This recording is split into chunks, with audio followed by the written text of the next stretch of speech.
Hello, নমস্কার। কে বলতেছেন? আমি নরেন্দ্র মোদি বলতেছি ইন্ডিয়া থেকে। Hello, hello, hello. এখন পিছনে কিরকম বাস গেল তোমার? তোমার তো আরো বড় ধরনের বাস যাবার কথা ছিল। তোমাদের সাথে বিজনেস থেকে বিচ্ছিন্ন হয়ে যাব। এখন সবকিছু পাকিস্তান, আফগানিস্তান, মুসলিম রাষ্ট্র থেকে কেনাকাটা করব। না না না ইউনুস ভাই, আমার আমার পিছনে এরকম করে বাস দিয়েন না ভাই। বিজনেসের সম্পর্ক বিজনেস ভাবেই রাখেন। পুজোর সময় আমাদের মাছ দেয়া লাগবে, আরো কত কি দেয়া লাগবে, এরকম করিয়েন না ভাই। বাংলাদেশ ছোট হতে পারে, তবে মানুষ ছোট নয়। মানুষকে যেভাবে তোমরা ঠকাও, তাতে আমরা কাউকে এভাবে ঠকাই নাই। বাংলাদেশকে সারাটা জীবন চুষে চুষে খেয়েছো। এখন চুষতে না পেরে যুদ্ধের ঘোষণা করো। না ভাই, আপনারা আমাদের পাশের দেশ, আপনারা আমাদের ভাই হন। আপনাদের সাথে লাগা আমাদের উচিত হবে না। তার উপর আবার বিজনেস সম্পর্ক ভালো।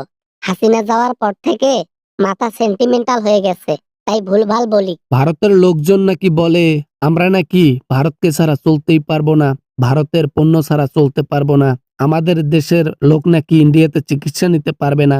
রাখেন আপনার সবকিছু আপনার কাছে, লাগবে না কিছু। না ভাই, না ভাই, এরকম অবিচার করেন না আমার সাথে ভাই। এরকম অবিচার করলে পূজার সময় মাছ না পাইলে মাথা নষ্ট হয়ে যাবে। আপনারা যে পরিমাণ মাছ দেন, পুরো পৃথিবী থেকে ওই পরিমাণ মাছ আমাদের দেশে আসে না।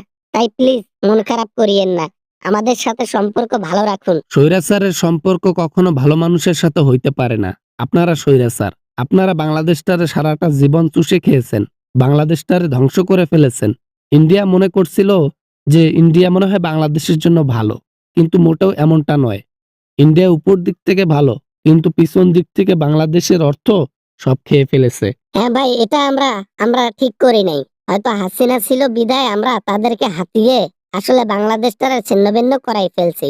এখন রাষ্ট্রদ্রোহিতার মামলায় অনেককে আপনি ঢুকাইছেন জেলের মধ্যে, তাদেরকে ছেড়ে দেন। বাংলাদেশের যে ক্ষতি করে তাকে শাস্তি পেতেই হবে। সে ভিন্ন ধর্মের হোক, জজ হোক, ব্যারিস্টার হোক, আইনের কোনো লোক হোক, তাকে কোনো ছাড় দেওয়া হবে না। আর রইল চিন্ময় দাসের কথা, উনি তো রাষ্ট্রদ্রোহী। মানুষকে লেলিয়ে দিয়ে মানুষের সঙ্গে সংঘর্ষ লাগিয়ে বসে বসে তামাশা দেখতেন। এক কথায় হাসিনার ইশারায় কাজ করতেন। তার ছাড়া বন্ধ। এমনকি কোনো আইনজীবী পর্যন্ত তার কেস লড়তেছে না। বুঝেন না কতটা ঘৃণা করে মানুষ? ভাই ভাই, বাংলাদেশের কাছে আমরা যত পরিমাণ ব্যবসা করি তত পরিমাণ কোনো জায়গায় ব্যবসা করতে পারি না। ইন্ডিয়ার মাল শুধু বাংলাদেশে চলে, অন্য কোথাও চলে না। তাই আপনারা এভাবে লাথি দিয়েন না পেটে ভাই। সারাটা জীবন বলে এসছো ইন্ডিয়া ছাড়া, ভারত ছাড়া নাকি আমরা চলতে পারি না, শাকসবজি নাকি সবকিছু ভারত থেকেই আসে।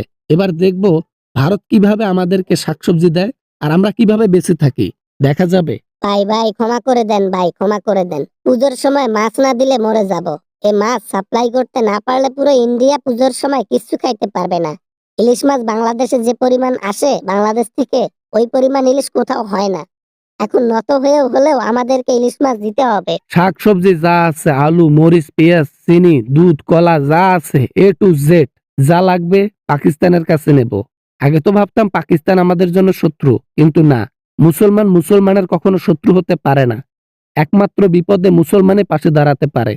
আপনারা গুজব ছড়িয়ে পাকিস্তানকে এতদিন হৃদয় থেকে দূরে রাখছিলেন। এখন আমরা এক হয়ে যাব এবং তাদের পণ্য আমরা নেব, আমাদের পণ্য তারা নেবে। ফোন রাখলাম। হ্যালো বন্ধুরা, আশা করি ভিডিওটা অনেক ভালো লেগেছে অ্যান্ড অনেক এনজয় করেছেন। যদি ভিডিওটা ভালো লাগে তাহলে প্লিজ একটা লাইক করবেন আর কমেন্ট করতে ভুলবেন না। এরকম আমেজিং ভিডিও নিয়ে আবার আপনাদের সঙ্গে দেখা হবে ইনশাল্লাহ। তো ততক্ষণ পর্যন্ত সবাই অপেক্ষা করেন। সবাই ভালো থাকবেন, সুস্থ থাকবেন। খোদা হাফেজ।